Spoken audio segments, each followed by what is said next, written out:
আসসালামু আলাইকুম, সবাইকে স্বাগত জানাচ্ছি বিডিভিউসে। আপনাদের সাথে আছি আমি ফাহাদিয়া মিতো। ব্রিটেন ও ফ্রান্স সহ পশ্চিমা দেশগুলো ফিলিস্তিনি ভূখণ্ড জবরদখল করে ১৯৪৮ সালে ইহুদি রাষ্ট্র ইসরায়েল প্রতিষ্ঠা করে। এখন ইসরায়েল ও পশ্চিমাদের টার্গেট হচ্ছে সিরিয়ার সুয়েদা অঞ্চলে দ্রুজ ও খ্রিস্টানদের জন্য নতুন একটি রাষ্ট্র প্রতিষ্ঠা করা। সেই লক্ষ্যেই এখন তারা অগ্রসর হচ্ছে।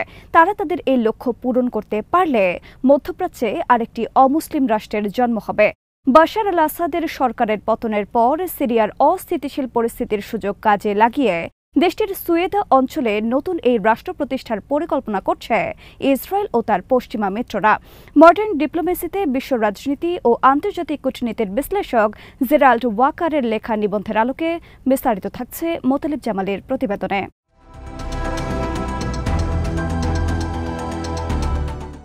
সিরিয়ার দ্রুজ জনগোষ্ঠী দেশটির নতুন শাসক আহমেদ আল শারার নেতৃত্বাধীন ইসলামপন্থী সংগঠন হায়াত তাহরির আল শাম বা এইচটিএস-এর শাসনের বিরোধী।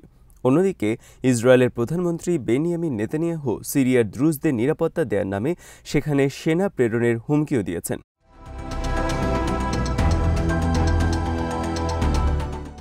২০২৪ সালের ৮ ডিসেম্বর সিরিয়ার প্রেসিডেন্ট বাশার আল আসাদের সরকারের পতনের পর ইসরায়েল তার প্রতিবেশী দেশটিতে সর্বাত্মক বিমান হামলা শুরু করে। এই সামরিক আগ্রাসনে ইসরায়েলের ৩৫০টি যুদ্ধবিমান দামেস্ক থেকে তার্তুস পর্যন্ত ৩২০টি কৌশলগত সামরিক লক্ষ্যবস্তুতে বোমাবর্ষণ ও ক্ষেপণাস্ত্র হামলা করে। এই হামলায় সিরিয়ার কৌশলগত সমরাস্ত্রের প্রায় ৭০% ধ্বংস হয়ে যায়। সিরিয়ার সামরিক বাহিনীকে পঙ্গু করেই ক্ষান্ত হন ইসরায়েলি প্রধানমন্ত্রী বেনিয়ামিন নেতানিয়াহু। একই সাথে তিনি তার সরকারের উগ্রপন্থী মন্ত্রীরা সিরিয়ার সংখ্যালঘু দ্রুজ, খ্রিস্টান ও কুর্দিদের জন্য মায়াকান্না কাঁদতে শুরু করেছেন।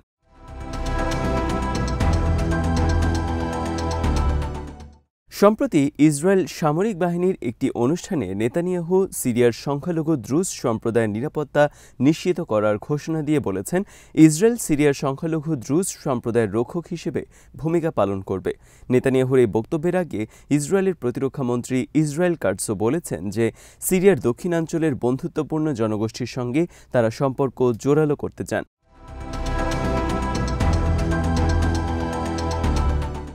নেতানিয়াহুর বক্তব্য, দ্রুজ সম্প্রদায়ের নাম উচ্চারণ করাটা মধ্যপ্রাচ্যের সংখ্যালঘুদের জোট গঠন করার ইসরায়েলি পরিকল্পনারই ফলন। এর মধ্যে দিয়ে সিরিয়ার সুন্নি সংখ্যাগরিষ্ঠ জনগণের বিরুদ্ধে সংখ্যালঘু গোষ্ঠীগুলোকে উস্কে দেওয়ার চক্রান্ত করছে ইসরায়েল। এটা সাম্প্রদায়িক সংঘাতকে উস্কে দিয়ে ইসরায়েলের স্বার্থ হাসিলের অপচেষ্টারই অংশ বলে মনে করেন বিশ্লেষকরা। ইসরায়েলের এই চক্রান্তের সাথে জড়িত রয়েছে পশ্চিমা দেশগুলোর নীতি নির্ধারক ও কলামিস্টরা। এসব কলামিস্ট সিরিয়ার বর্তমান সরকারের আমলে সংখ্যালঘু, বিশেষ করে দ্রুজ ও খ্রিস্টানদের নিরাপত্তা নিয়ে আশঙ্কা প্রকাশ করে বিভিন্ন আন্তর্জাতিক সংবাদমাধ্যমে লেখালেখি শুরু করে দিয়েছেন।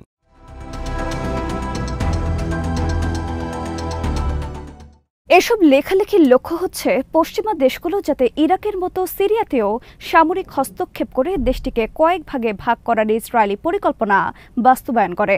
ইসরায়েল সবসময় চায় সিরিয়া যেন বিভক্ত থাকে, কেননা সিরিয়া বিভক্ত হলে দেশটি আর ইসরায়েলের নিরাপত্তার জন্য কোনো হুমকি হয়ে উঠতে ও দখলদারিত্বের বিরুদ্ধে বাধা হয়ে দাঁড়াতে পারবে না। পশ্চিমা এসব লেখক তাদের লেখনের মাধ্যমে আন্তর্জাতিক সম্প্রদায়ে, বিশেষ করে পশ্চিমা দেশের শাসকদেরকে সিরিয়া সম্পর্কে ভ্রান্ত ধারণা দেওয়ার চেষ্টা করছেন।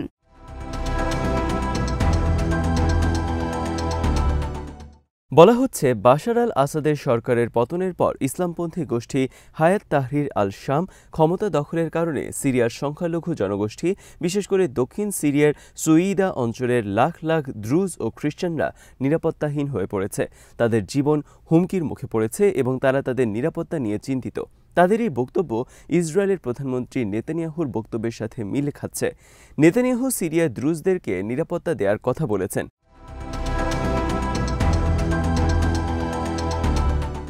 অন্যদিকে সিরিয়ার প্রায় ১৩ বছর ধরে চলা গৃহযুদ্ধ চলাকালে যুক্তরাষ্ট্র ইসলামিক স্টেট বা আইএস দমনের নামে দেশটির উত্তর পূর্বাঞ্চলে কুর্দি বিদ্রোহীদেরকে নিয়ে জোট গঠন করে সেখানে বিরাট এলাকার উপর নিয়ন্ত্রণ প্রতিষ্ঠা করে। যুক্তরাষ্ট্রের সাথে হাত মিলিয়ে ইসরায়েলও কুর্দিদেরকে অস্ত্রসহ সব ধরনের সহায়তা দিচ্ছে। যুক্তরাষ্ট্র ও ইসরায়েলের মদদে সিরিয়ার কুর্দি বিদ্রোহীরা দীর্ঘদিন ধরে সীমান্ত পেরিয়ে তুরস্কে হামলা করে আসছে। এখন তারা সিরিয়ার দ্রুজ ও খ্রিস্টানদের জন্য আলাদা রাষ্ট্র গঠনের পরিকল্পনা নিয়ে মাঠে নেমেছে।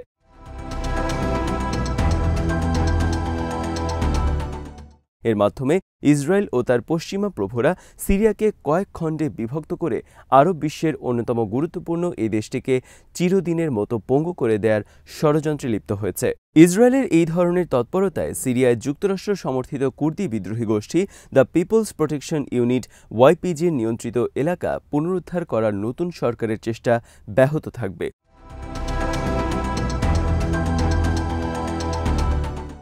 সিরিয়ার উত্তরাঞ্চলের কুর্দি সহ সংখ্যালঘু গোষ্ঠীগুলো যাতে দেশটির নতুন সরকারের শাসন ব্যবস্থা ও কর্তৃত্বকে চ্যালেঞ্জ জানাতে পারে সেজন্য তাদেরকে উৎসাহ ও সমর্থন দিচ্ছে ইসরায়েল।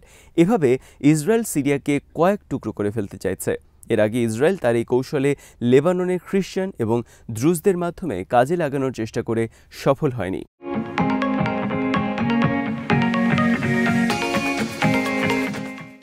সিরিয়ার দ্রুজ, খ্রিস্টান, কুর্দি ও আলাবি জনগোষ্ঠীর লোকজনকে দিয়ে ইসরায়েল একই ধরনের অপতৎপরতা শুরু করেছে, কিন্তু তুরস্ক ইসরায়েলের এই চক্রান্ত বাস্তবায়নে বড় বাধা হয়ে দাঁড়াবে, কারণ বর্তমানে এই অঞ্চলের গুরুত্বপূর্ণ এক খেলোয়াড় হয়ে উঠেছে তুরস্ক।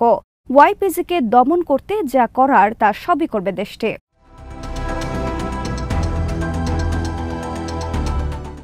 দ্রুজরা সিরিয়ার তৃতীয় বৃহত্তম ধর্মীয় সংখ্যালঘু সম্প্রদায়। দেশটির মোট জনসংখ্যার ৩.২% দ্রুজ। রাজধানী দামেস্কের দক্ষিণ ও পূর্বাঞ্চলের গ্রামীণ ও পাহাড়ি এলাকায় তাদের বসবাস। ইসলাম, খ্রিস্টান ও হিন্দু ধর্মের নানান নিয়মনীতির পাশাপাশি গ্রিক দার্শনিক প্লেটোর কিছু বাণীকের তারা মেনে চলে। এগুলোর সাথে নিজেদের দীর্ঘদিনের কিছু রীতিনীতিও মেনে চলে দ্রুজ সম্প্রদায়ের লোকজন। ধারণা করা হয় যে সারা বিশ্বে প্রায় ১০ লাখের মতো দ্রুজ জনসংখ্যা আছে, যার ৪৫ থেকে ৫০% সিরিয়ায় এবং ৩৫% মতো লেবাননে বাস করে, আর ১০% মতো বাস করে ইসরায়েলে।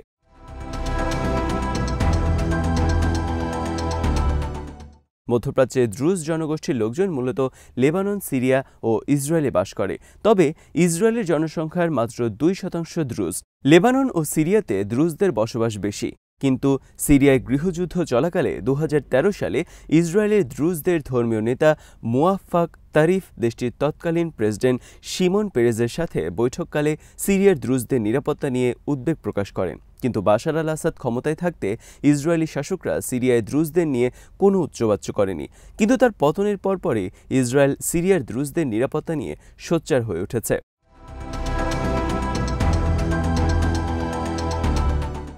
তবে বাশারের পতনের পর নতুন সরকারের আমলে দ্রুজদের নিরাপত্তা নিয়ে ইসরায়েলের নেতারা অনেক বেশি উদ্বিগ্ন হয়ে পড়েছেন। এর কারণ হচ্ছে এখন সিরিয়াকে ভেঙে কয়েক টুকরো করে তাদের জন্য সহজ হবে, আর এজন্যই ইসরায়েলের প্রধানমন্ত্রী নেতানিয়াহু ও প্রতিরক্ষামন্ত্রী ইসরায়েল কাটস সিরিয়ার দ্রুজ জনগোষ্ঠীকে রক্ষা করার প্রস্তুতি নিতে তাদের সেনাবাহিনীকে নির্দেশ দিয়েছেন।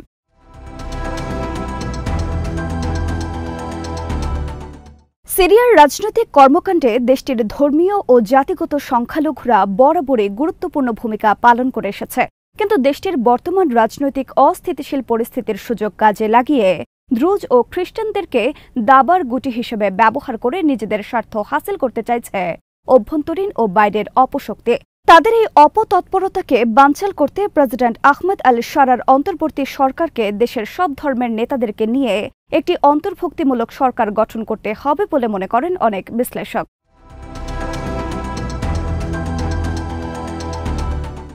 যুক্তরাষ্ট্র সমর্থিত কুর্দি সশস্ত্র সংগঠন সিরিয়ান ডেমোক্রেটিক ফোর্সেস এসডিএফ এর কমান্ডার মজলুম আবদির মতে প্রেসিডেন্ট আল শারার সরকারের সামনে নতুন একটি সুযোগ এসেছে একটি গণতান্ত্রিক এবং ন্যায় বিচারের ভিত্তিতে নতুন সিরিয়া গঠন করার, যেখানে সবার সামনে অধিকার এবং সমান সুযোগ থাকবে। দেশি বিদেশি কোনো পক্ষই যাতে সংখ্যালঘু কার্ড ব্যবহার করে ফায়দা হাসিল করতে না পারে সেটাও নিশ্চিত করতে হবে বলে মন্তব্য করেন এই কুর্দি নেতা।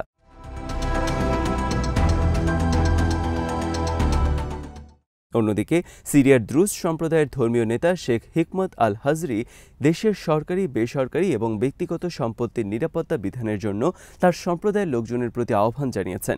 তিনি বলেছেন, এটা করা প্রত্যেকের জাতীয় ও নৈতিক দায়িত্ব। কিন্তু ইসরায়েলের প্রধানমন্ত্রী নেতানিয়াহু সিরিয়ার দ্রুজদের নিরাপত্তা নিয়ে পরিস্থিতিকে ঘোলাটে করার চেষ্টা করছেন।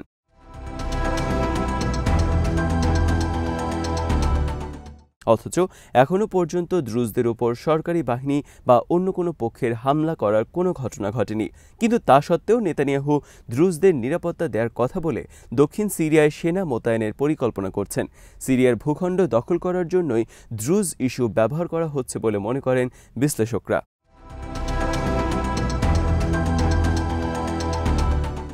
আজ এখানে শেষ করছি। সবাই ভালো থাকুন, সুস্থ থাকুন আর দেখতে থাকুন বিডিভিউজ। চ্যানেলটি ভালো লাগলে সাবস্ক্রাইব করুন, সংযুক্ত থাকুন আমাদের ফেসবুক পেজে। আল্লাহ হাফেজ।